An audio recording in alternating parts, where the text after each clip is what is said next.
So ఇప్పటి వరకు మనము క్రియేట్ సెక్షన్స్ చూసాం కదా. ఇప్పుడు అసైన్ పోస్ట్ టు సెక్షన్స్ చూస్తాము.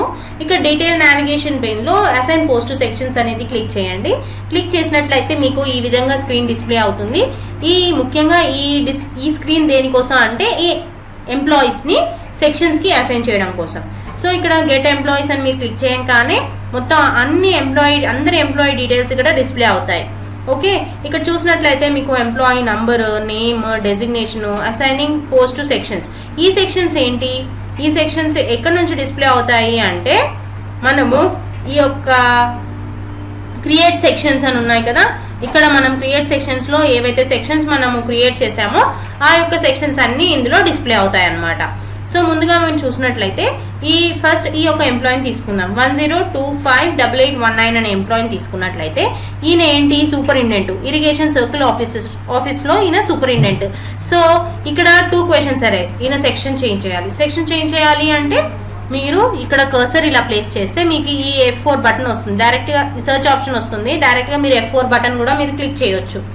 ఓకే, ఇక్కడ మీరు ఈ బటన్ ని క్లిక్ చేసినట్లయితే మీకు సెక్షన్స్, ఎన్ని సెక్షన్స్ అయితే మీరు ఈ క్రియేట్ సెక్షన్స్ లో క్రియేట్ చేశారో ఆ యొక్క సెక్షన్స్ అన్ని మీకు ఇక్కడ డిస్ప్లే అవుతాయి. డిస్ప్లే అయిన తర్వాత ఈయన సెక్షన్ చేంజ్ చేస్తున్నాం, మనం చేంజ్ చేసేసాం. చేంజ్ చేసిన తర్వాత ఇంకో క్వశ్చన్ ఏంటి? ఈయన DDOనా HOOనా అనేది. సో ఈయన DDO అయితే DDO అని క్లిక్ చేయండి. ఈయన HOO అయితే HOO అని టిక్ చేయండి. ఓకే, 2 ఆప్షన్స్ కూడా చేసుకోవచ్చు. ఓకే, ఈ తర్వాత నెక్స్ట్ మీరు ఇక్కడ చూసినట్లయితే ఇక్కడ స్క్రాల్ చేయండి. ఫస్ట్ పేజ్ ఇట్లా స్క్రాల్ చేసిన తర్వాత మీరు ఇక్కడ పైన చూడండి, కొన్ని చోట్ల ఇక్కడ నేమ్ అనేది ఎంటీగా కనిపిస్తుంది. అసైనింగ్ పొజిషన్ టు సెక్షన్ అనేది ఎంటీగా కనిపిస్తుంది. DDO HOO కూడా ఎంటీగా కనిపిస్తున్నాయి. సో ఇలాంటిది ఏంటి అంటే ఫర్ ఎగ్జాంపుల్ ఒక ఎంప్లాయీ 2 సెక్షన్స్లో పనిచేస్తున్నాడు ఆన్ డెప్యుటేషన్. ఓకే, కన్ఫర్మ్డ్గా ఆన్ డెప్యుటేషన్ ఓన్లీ. సో ఒక ఎంప్లాయీ 2 సెక్షన్స్లో పనిచేస్తున్నట్లయితే ఫస్ట్ ఇక్కడ మీరు అసైనింగ్ పొజిషన్ టు సెక్షన్స్ అనేది మీరు క్లిక్ చేయాలి. అంటే ఫర్ ఎగ్జాంపుల్ ఇలా చూడండి, ఇక్కడ 1000429 అనే ఈ ఎంప్లాయీని చూసుకుందాం.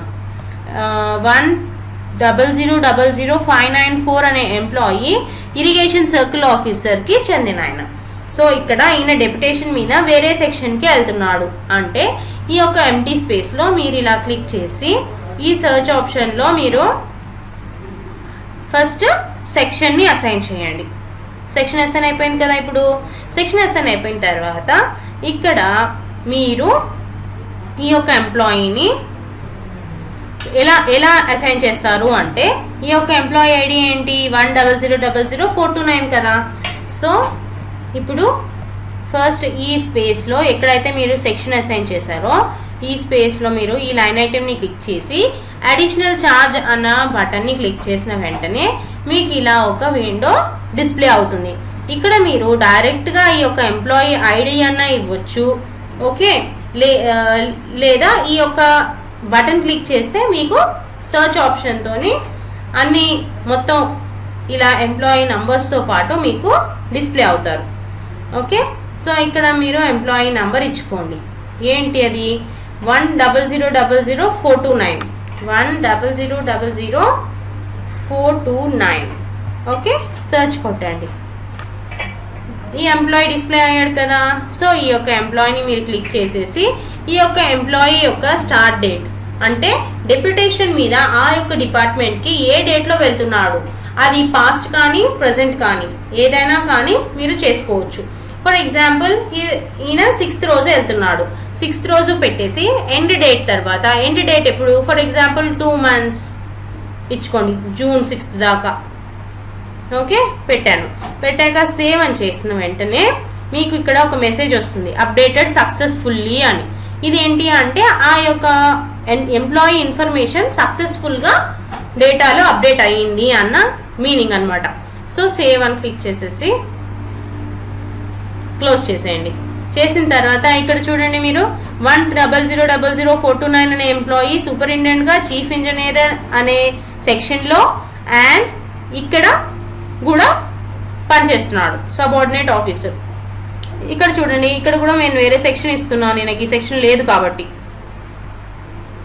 చూడండి ఓకే, ఇలా చేసేసి మీరు సేవ్ అన్న బటన్ని క్లిక్ చేస్తే అప్డేట్ అయిపోతుంది, మొత్తం ఇన్ఫర్మేషన్ అంతా అప్డేట్ అవుతుంది. ఓకే, అప్డేట్ అయిన వెంటనే ఇక్కడ మీరు చూసినట్లయితే ఈ క్యాడర్ స్ట్రెంత్ లో వేకెంట్ పొజిషన్స్ అయితే ఏవైతే ఉన్నాయో అక్కడ కూడా మీకు ఈ ఇన్ఫర్మేషన్ అనేది అప్డేట్ అవుతుంది. ఓకే, సో ఇప్పుడు ఇక్కడ రిమూవ్ ఎంప్లాయీ ఫ్రమ్ సెక్షన్ అంటే ఈ యొక్క ఎంప్లాయీని ఈ పర్టికులర్ సెక్షన్లో నుంచి తీసేయడం, అంటే వేరే సెక్షన్కి అసైన్ చేయడం. ఓకే, నెక్స్ట్ రిమూవ్ డిడిఓ, ఈ యొక్క ఎంప్లాయీ యొక్క డిడిఓని తీసేయడం, రిమూవ్ హెచ్ఓని తీసేయడం. ఇవన్నీ చేసిన తర్వాత మీరు సేవ్ అని క్లిక్ చేసి ఫైనల్ సబ్మిట్ అని క్లిక్ చేస్తే మీకు అసైన్ పోస్ట్ టు సెక్షన్ అనేది కంప్లీట్ అవుతుంది. ఓకే, ఇది assign post to sections. Thank you.